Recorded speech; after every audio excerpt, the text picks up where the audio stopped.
রবিবার ২৬শে মে মধ্যরাত থেকে শক্তি বাড়িয়ে আছড়ে পড়ে ঘূর্ণিঝড় রেমাল, যার প্রভাব পড়তে দেখা গিয়েছে রাজ্যের বিভিন্ন জেলার পাশাপাশি নদিয়াতেও। এবার প্রবল ঘূর্ণিঝড়ে মধ্যরাতে উড়ে গেল বসতবাড়ির টিনের চাল।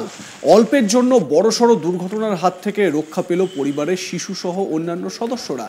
সোমবার ২৭শে মে দুর্ঘটনার খবর পেতেই বসতবাড়িতে ত্রাণসহ ত্রিপল নিয়ে ছুটে যান পৌরসভার চেয়ারম্যান। ঘটনাটি নদিয়ার শান্তিপুর পৌরসভার ২৪ নম্বর ওয়ার্ডের রামনগর চরের। বাড়ির গৃহবধূ অলকা মাহাতো জানান, রবিবার মধ্যরাতে শিশুসহ ৪ জন শুয়েছিলেন একই বিছানায়। হঠাৎই প্রবল ঘূর্ণিঝড়ে উড়ে যায় টিনের চাল, আর চালের একটি অংশ বিছানার উপর এসে পড়ে। তবে অল্পের জন্য প্রাণ রক্ষা হয় প্রত্যেকের। অন্যদিকে টিনের চাল উড়ে গিয়ে উঠোনে গিয়ে পড়ে, তছনছ হয়ে যায় রান্নাঘর। মধ্যরাত থেকে সোমবার দুপুর পর্যন্ত ঘরের মধ্যে জমে থাকা অথই জলে দিন কাটাতে হয় পরিবারের সদস্যদের। নষ্ট হয়ে যায় তৈরি করা খাবার, ওষুধ সহ অন্যান্য আসবাবপত্র। এই ঘটনা জানাজানি হতেই শান্তিপুর পৌরসভার চেয়ারম্যান সুব্রত ঘোষ সরাসরি ত্রাণ নিয়ে গৃহস্থ বাড়িতে হাজির হন। সঙ্গে নিয়ে আসেন একাধিক ত্রিপল।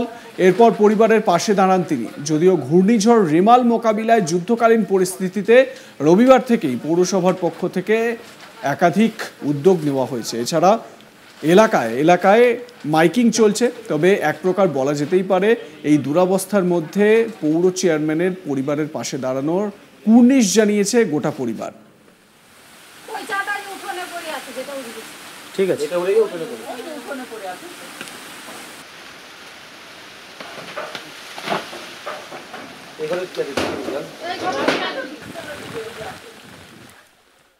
গৃহবধূ অলকা মাহাতো কি বলছেন শুনুন। চেয়ারম্যান তাড়াতাড়ি আমাদের বাড়ি চলে এসেছে। হ্যাঁ, এটা সাহায্য করেছে। এটা ধন্যবাদ চেয়ারম্যানকে, আমি ভালোবাসি এটা। তিরপল দিয়ে দেখা গেল। কতটা খুশি আমি, হ্যাঁ অনেকটাই খুশি। উড়ে গেছে, তাহলে কিভাবে বসবো? ওই বৃষ্টির মধ্যে, বৃষ্টির উপরে ভিজছিলাম। এই বারান্দাটা যদি না থাকতো তাহলে এটা এখানে ওই বৃষ্টির মধ্যে ভিজতাম। এখানে বসেছিলাম, এই তো ছেলে বৌমা নিয়ে উঠোনে চলে গিয়েছে। খাটের মধ্যে আমরা সবাই ছিলাম, ছেলে বৌমা সব। ওই ঝড় আসবে বলে সব একসাথেই ছিলাম। খাটও পড়ে আছে। হ্যাঁ, ঘটতো তো। আমার বড় ছেলে যদি না সরে আসতো, বড় ছেলে ওখানেই শেষ হয়ে যেত কালকে। এখনো ক্ষতি হয়নি। শান্তিপুর পৌরসভার চেয়ারম্যান সুব্রত ঘোষের সঙ্গেও কথা বলেছিলাম আমরা। তিনি কি বলছেন শুনুন। বিষয়টা হচ্ছে, গতকাল থেকে আপনারা জানেন আমাদের শান্তিপুর পৌরসভা যেহেতু রেহেন একটা ঝড়, মানে বিভিন্ন জায়গায় মাননীয় মুখ্যমন্ত্রী এবং জেলা প্রশাসন নির্দেশ দিয়েছেন। আমরা পৌরসভায় গতকাল আমরা একটা হেল্পলাইন ওখানে খুলেছিলাম। এখানে আমাদের সমস্ত রকম আমরা ইকুইপমেন্ট রেখেছিলাম। আমাদের ওখানে জেসিবি থেকে আপনার করার থেকে আরম্ভ করে সমস্ত রকম, যাতে তৎক্ষণাৎ যদি কোনো গাছ বা কোনো কিছু সমস্যা হয় যাতে আমরা সঙ্গে সঙ্গে সেটা ব্যবস্থা নিতে পারি। গতকাল আমাদের শান্তিপুর পৌরসভা আমরা নিজেরাও ছিলাম, প্রায় 15 জন আমাদের ওয়ার্কারকে সেখানে রেখে দিয়েছিলাম। আজকে সকাল থেকে বিভিন্ন জায়গায় আমাদের গাছের ডাল এবং রাস্তার ওপর পড়েছে, তারের ওপর পড়েছে, সেইগুলো আমাদের জেসিবি দিয়ে এবং আমাদের যারা ওয়ার্কাররা ছিল তাদের রেস্কিউ করেছে। এবং সুত্তাগড় চরে আমি শুনলাম একটি বাড়ি, তার টিনের চালা উড়ে গেছে। আমি সঙ্গে সঙ্গে এবং তাদের যাতে প্রয়োজনীয় কিছু তিরপল এবং কিছু খাবার সামগ্রী, যাতে আজকে যেহেতু তাদের রান্না করার মতন এই মুহূর্তে পরিস্থিতি নেই, তা সুতরাং সামান্য কিছু শুকনো খাবার এবং দুপুরের কিছু আহার আমি তাদের কাছে এসে পৌঁছে দিয়ে গেলাম, যাতে অন্তপক্ষে দিনটাও মানে এই প্রাকৃতিক দুর্যোগের মধ্যে তাদের রান্না করার মতন জায়গাও কিন্তু সেখানে নেই। এবং পৌরসভা সর্বদা তাদের পাশে আছে এবং থাকবে।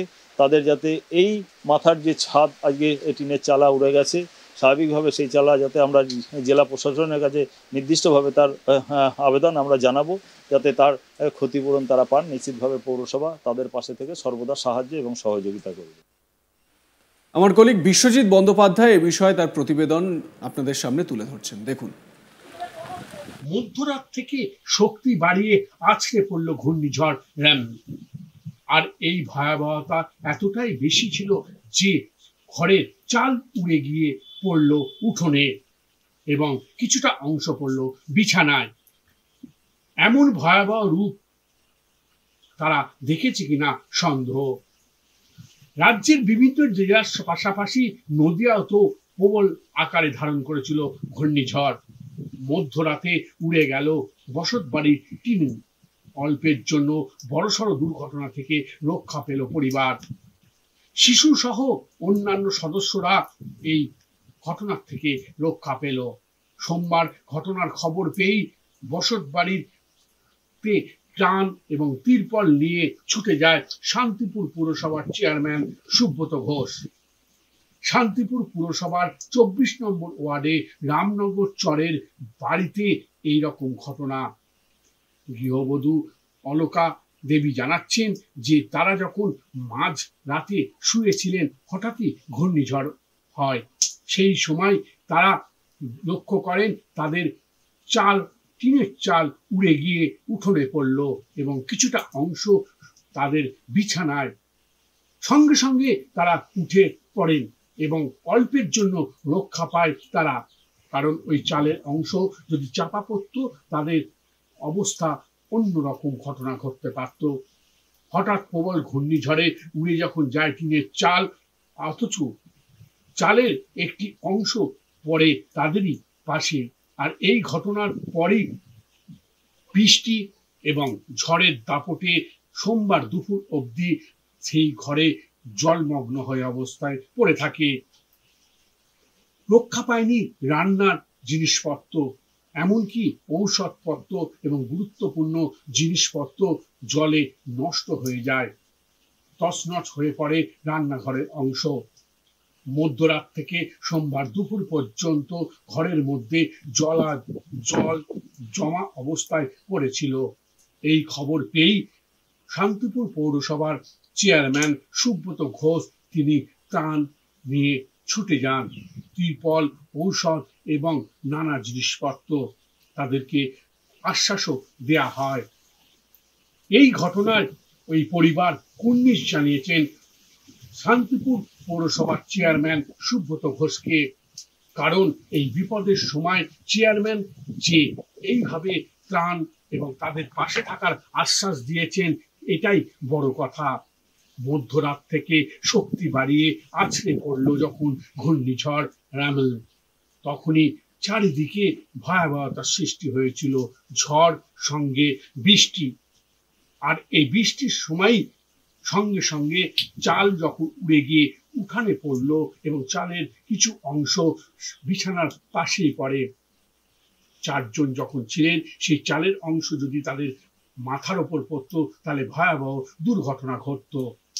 আর এই ঘটনায় তারা আতঙ্কিত হয়ে পড়ে। আপনারা আপনাদের মতামত জানাতে থাকুন, দেখতে থাকুন আজ তাক বাংলা।